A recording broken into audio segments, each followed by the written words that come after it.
Сәлем достар, бүгін ең оңай әрі дәмді банафи пай десертін дайындайтын боламыз. Ол үшін 300 грамм печенье, 1 банан, 200 грамм клейгей, вареная сгущенка және де 150 грамм сары май қажет. Алдымен печеньені блендерден өткізіп ұсақтап аламыз. Болған соң бөлме температурасындағы сары майды печеньемен жақсылап араластырып аламыз.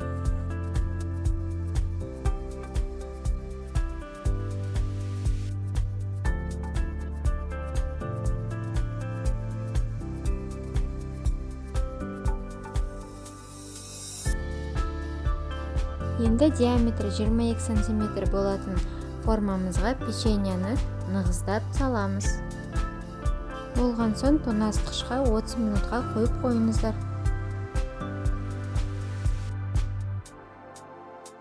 Ал енді кремін жасауға кірісейік. Крем жасау үшін міндетті түрде клейгейдің салқын болғаны жөн. Клейгейге қант ұнтағын қосып, алдымен баяу жылдамдықта, одан жылдамдығын асыра отырып, миксердің көмегімен қоюланғанша араластырамыз.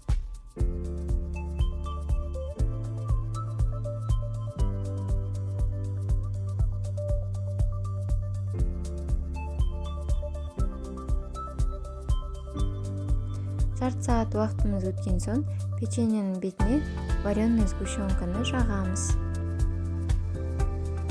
Сгущенканың құрамы сүт пен қанттан құралуы қажет.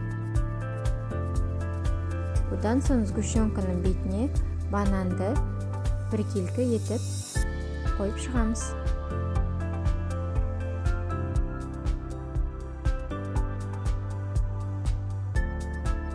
Енді кондитерлік қапқа кремді салып, өзіңізге ұнаған формада бетін әрлесеңіз болады.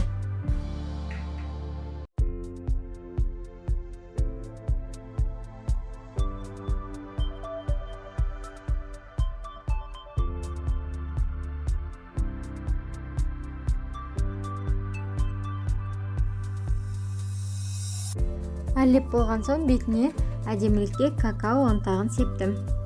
Мінекей біздің пирогымыз дайын. Кез келген дастарханның сәні болатынына сенемін. Ешқандай пештің көмегінсіз оңай әрі тез жасалатын ең дәмді пирог. Менің арнамнан балаларға танымдық ойындар мен ойыншықтардың түрлі жасалу жолдарын таба аласыздар.